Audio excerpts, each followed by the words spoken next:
Annabel doll English cinema చూసేవారికి ఈ పేరుతో పెద్దగా పరిచయం అక్కర్లేదు. అనబెల్ బొమ్మపై హాలీవుడ్ లో ఎన్నో భయానక చిత్రాలొచ్చాయి. కంజూరింగ్ సిరీస్, అనబెల్ సిరీస్లు ప్రపంచవ్యాప్తంగా అద్భుతమైన విజయాన్ని అందుకున్నాయి.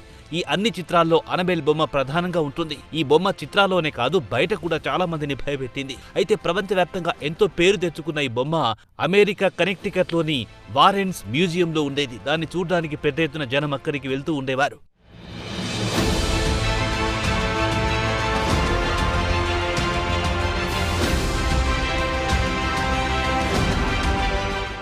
అయితే గత కొద్ది రోజుల నుంచి ఆ బొమ్మ మ్యూజియంలో కనిపించడం లేదు. అక్కడికి వెళ్లిన వారికి ఆ బొమ్మ కనిపించకపోవడంతో భయాందోళనకు గురవుతున్నారు. దీంతో ప్రస్తుతం సామాజిక మాధ్యమాల్లో అనబెల్ బొమ్మపై చర్చ జరుగుతోంది. ఆ బొమ్మ లూసియానా నుంచి ప్రపంచం మొత్తం ప్రయాణిస్తూ ఉంటుందని జనం అనుకుంటున్నారు. అయితే ఆ బొమ్మ మ్యూజియం నుంచి దొంగిలించబడిందా లేక మాయమైందా అన్నది ఎవరికి అర్థం కావడం లేదు.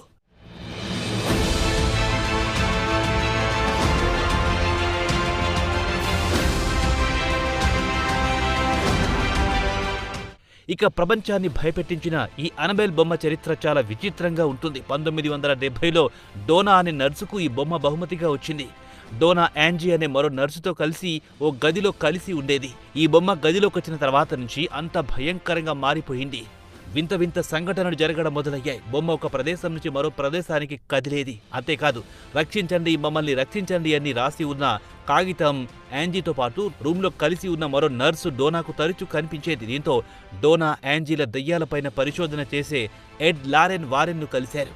వారు దానిపై పరిశోధన చేసి ఆ బొమ్మ ఆత్మ కారణంగా ప్రభావితం అయ్యిందని తేల్చారు. దాన్ని తీసుకెళ్లిపోయారు.